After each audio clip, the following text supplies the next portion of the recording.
Hello my friends, and welcome back to my channel. My name is Erin, and this channel is all about helping you to become the coolest person you know so that you can do extraordinary things with your life. Talking about doing extraordinary things, most people don't take the actions that they want to take in their life because of the fear of judgment. Be honest with me. How many times have you stopped yourself from pursuing something because you're so afraid of what others might think of you? Maybe you want to start a YouTube channel, but you're so afraid that someone from your high school or one of your friends might think you're a tryhard or that you're cringe. Maybe you want to start posting on Instagram, but you're worried because your ex still follows you there. Or even worse, God forbid, you want to build this extraordinary business, you have this passion, you desire to have a financially free life, but you are so afraid of strangers who don't even know who you are, thinking that you're a sellout because you're selling things on the internet, or thinking you're greedy or money hungry, or insert any limiting belief about making money. If you are stopping yourself right now because you're afraid of people judging you,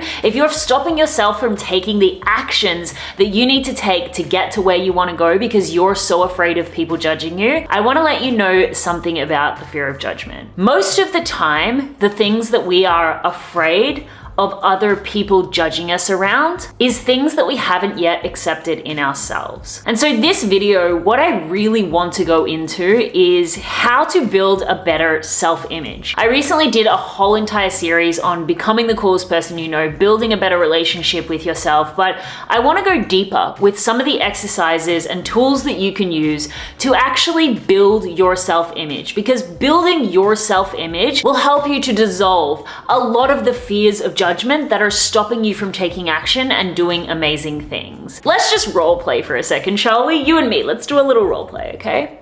What if I was to sit here and be like, I just want to let you know that you have the most disgusting green nose that I've ever seen in my life. I totally could have played Regina Georgia Mean Girls. If I said that to you right now, what would you do? You'd be like, okay, thanks. And you would just walk away and live your life. Why? Because you know deep in your soul, you know deep in your heart, you look at yourself in the mirror and you know that you do not have a green nose, that is not a part of your experience. That would roll off you like water off a duck's back. However, if you were someone who struggled with a limiting belief or a fear or a self-image that you were unintelligent, you know, maybe you had experiences as a child where you were told that you were unintelligent, and someone came up to you and said, who do you think you are posting these YouTube videos? You don't know what you're talking about. Even if you had all of the degrees in the world, even if you've done all the study, that would still cut deep, because there is a part of you that still sees yourself as unintelligent. No matter how much your outward accolades change, there is still going to be a part of you, until you heal that part of you that struggles with the self-image of unintelligence. You are always going to be afraid of people seeing you that way, because that is, even if it's a small part of it, that's how you see yourself, or that is a part of you that you haven't accepted within yourself. And so us being able to progress towards taking action in life, yes, a big part of that is overcoming the fear of judgment, but it really is changing our self-image, because we will always act in accordance to who we believe we are. And in the study of psychocybernetics, essentially what this means is that no matter what outward results that you get, you essentially have a thermostat which will always bring you back to who you believe you are on the inside. You know, it's like The Biggest Loser, you know, the show The Biggest Loser, where people lose a lot of weight in a short amount of time. Yes, a lot of it is unsustainable, but a big part of the reason is because they didn't actually acclimatize. Their self-image didn't change, only their outward results changed. And therefore their thermostat, who they believe they are on the inside, which is probably still someone who is overweight or who struggles with binge eating, when they are out of that controlled environment, they go back to acting to who they believe they are on the inside.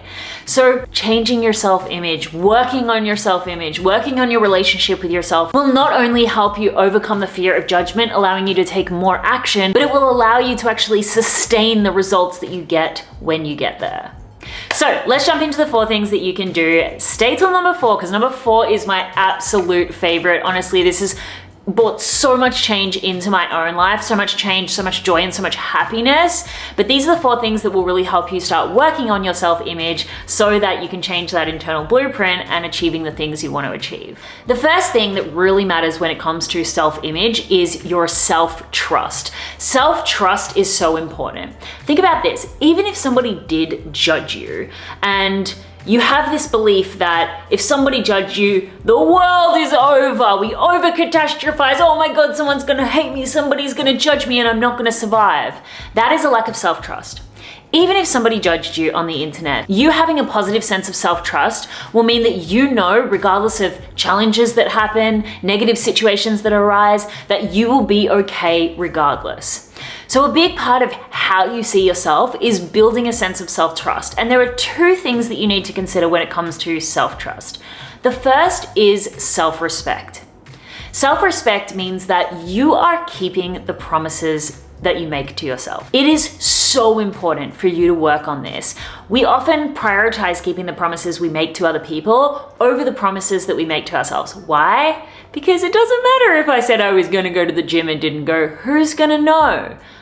You know. The more often that we break promises to ourselves, the more often that we are chipping away at our self-respect and therefore our self-esteem and our self-image. Now, I'm not going to say that you need more discipline, you need more willpower, and that's the only way to build that self-respect. What I'm saying is, why not follow the principles in The Slight Edge? If you've read that book, it's an amazing one, but that book really implies that we should be trying to improve ourselves by 1% every day. I think one of the biggest hindrances to our self-trust is that we set these big outlandish goals like, I'm gonna work out every single day for the next 90 days. And whilst that could happen if you did have a really good sense of willpower inside of you, for most people, you're gonna fail. So you're setting yourself up to fail by setting all of these wildly outlandish goals. Yes, you will feel so much better about yourself when you are progressing towards something. You will surprise yourself and build a better sense of self-image when you actually are achieving things, but those things need to be attainable. Even in the old SMART goals exercise that we used to use prehistorically. Does anyone still set SMART goals? I don't know, I don't. But anyway, one of the characteristics of goal setting that a lot of people do use is make sure it is attainable. Make sure you can actually achieve it. Why? Because as you progress towards that goal, as you actually stick to the things that you said you were going to do, you will build so much more respect for yourself, and that is almost like rocket fuel for getting you further and further and further along. That is what builds momentum. And the other part of self-trust is self-efficacy. You need to know that you can solve problems. You need to know that you are able to handle challenges. Every single time you are able to get yourself out of a challenging situation, that you're able to survive a negative time, you build self-efficacy, which ultimately builds self-trust. So the way to actually work on this is to embrace challenges. You know, so many people want to shy away from challenges. My friend, life is full of challenges, full of beautiful challenges. Our life is half positive, half negatives, and that's for a reason. There is duality to everything, including our life. Every situation has good and bad to it. But the more that you can prove yourself that you can actually handle the bad situations, the better your self-image is going to be. You have to be able to trust yourself that you can survive no matter what. And something as a little bonus tip in this area that I do to help build self-efficacy is that I use mirror work to tell myself regularly that I'm going to be okay regardless. Mirror work's amazing. You can use it for so many different things, but I like to sit in the mirror in front of myself, staring myself in the eyes and say to myself, I will love you no matter what. I will have your back no matter what. I will be here no matter what. You are strong, you are capable. And I know that sounds cringy as fuck. I get it, it really does. But honestly, the more that I program into myself that I'm gonna be okay no matter what happens, the bigger risks I'm able to take, the bigger my self-respect become, the better my self-image, and the momentum just starts from there. The second thing that you need to do is you need to reprogram your inner dialogue. Honestly, there is so much gorgeous research out there on the study of reprogramming your brain. You could tuck into psychology, you could tuck into neuroscience. There's so much research out there on the fact that we can actually reprogram our brains. Have you ever heard the quote, the thoughts you have become the house that you live in? I love this quote, but it's so true. The tricky part is, how do you actually control your thoughts? You know, you're having like 80,000 thoughts every single day, and most of them are repeated from the day before. So where do you intervene?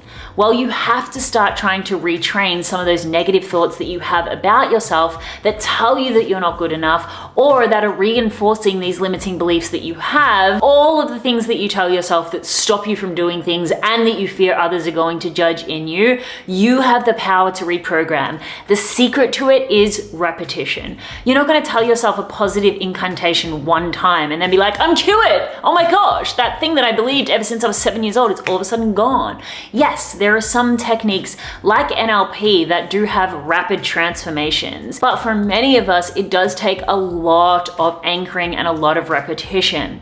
One of the best practices, and I've talked about this a lot here on this channel, that I believe that you should be doing regularly to reprogram your brain is hypnosis. I think hypnosis is an incredible tool. Andrew Huberman, who is one of my absolute favorite neuroscientists, has talked about this quite regularly, but hypnosis is a really great way to reprogram your brain. But you have to be consistent with it. It's all about repetition when it comes to reprogramming your brain, but the things that you say to yourself on a regular basis are ultimately going to become your reality and the beliefs that you hold. I love this one. Number 3 is actually an exercise that I've pulled from one of my signature programs, Influencer Vibes. Influencer Vibes is, of course, all about helping you to build an audience so that you can build a business online. It's all about content creation and community engagement using psychology to build an awesome personalized marketing strategy, but it's also about helping you to change your self-image as a content creator and as an entrepreneur. And one of the exercises that I actually have that helps you to retrain the way that you see yourself is engaging in regular positive self-reflection. I think that a lot of personal development is always about who are you going to become?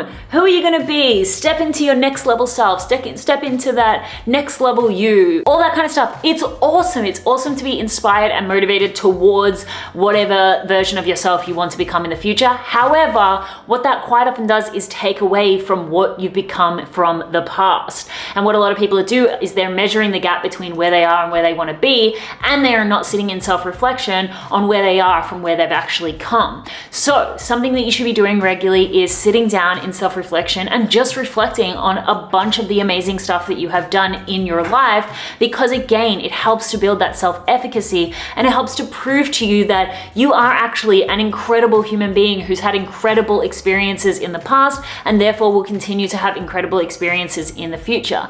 And one of the exercises that I actually give my students in Influencer Vibes is to create a collage. I know it sounds lame, but it actually works. So go get a bunch of pictures of yourself, go get a bunch of things that you have done in the past and put them on a whiteboard. Like you would make a vision board of all the things you want in the future, make a vision board of all the things that you've done in the past, a celebration board, a collage of things that you can actually look at every single day and be like, fuck, I'm actually an awesome human being who has done awesome things. When you're regularly reflecting on all of the things that you've done, when you actually retrain yourself to have a positive bias instead of a negative bias, because again, a lot of us are just only focusing on our shortcomings and our inadequacies, and we're not actually focusing on our strengths. So you have to anchor yourself into your strengths every single day. And talking about anchoring yourself into things, something that I also do to have positive self-reflection is, and this helps if you're a content creator as well, it's got a double benefit, because what I actually do is I film myself doing everything. Honestly, like I just lean my camera on my phone up against a freaking shoe while I'm doing Muay Thai, or I get someone to film me as I'm doing motocross, or honestly, sometimes I just film myself dancing, whatever it may be. Like I capture so much content of myself. Not only does this help when I'm trying to like make reels or post something to my stories, it's like I always have content, but I regularly go back and watch myself doing cool things and reflecting on all of the cool things. Like the more that I've captured, the more positive I actually remember my life, versus negative emotions are so potent. And if we're not reflecting on the positive things that happen, those negative emotions will come up more regularly for us. And so I'm trying to make sure that I have so much footage and I'm anchoring in every single time I do something awesome. I'm anchoring in that experience by capturing it. And again, that also helps as a content creator. And the final thing thing that you can do to help build a better self-image. And like I said, this is my absolute favorite thing in the entire world, is that you can become your favorite subject to study. Now, another way that you could say this is you could become your own best friend, you could fall in love with yourself, you could become your own biggest fan. But what I mean by this is spend time getting to know yourself. So many of us are absolutely enthralled by other people on the internet. I mean, how much time do you spend like stalking someone on Instagram and watching their YouTube and listening to their podcast? Imagine if you put that effort into getting to know yourself. So many of us don't have a positive self-image because we don't actually spend time with ourselves, getting to know ourselves. Why? Because it's freaking uncomfortable. Because a lot of the time what comes up is things that we also need to work on, things that we also need to face. But that is the challenges that is going to help you build that self-efficacy and help you to build a positive self-image. So spend time with yourself, take yourself on dates, study yourself, use journaling prompts from Pinterest. I guarantee you if you go on Pinterest right now, there will be 101 different things. If you type in journaling prompts to get to know yourself, there will be so many things that you can actually do. But the more that you get to know yourself, the more that you're actually going to have that great relationship with yourself, build a good self-image. And when you have a good self-image, that is when you change that internal thermostat of success and you can finally achieve the things that you want in life. All right, that's it. I hope that this was helpful. Let me know if you'd like to learn a little more about self-image, psycho-cybernetics. Obviously, this is a concept from Maxwell Maltz. He's an awesome man. You can read the book Psycho-Cybernetics if you'd like to learn more about it. But honestly, self-image, the way you see yourself, becoming the coolest person you know, this really, in my opinion, is the key to your success. It's not about having the perfect strategy, it's about how you see yourself. All right, that's it from me. I really hope you enjoyed this video. I was about to say podcast. I hope you enjoyed this video, and I'll see you in the next one. Bye, everyone.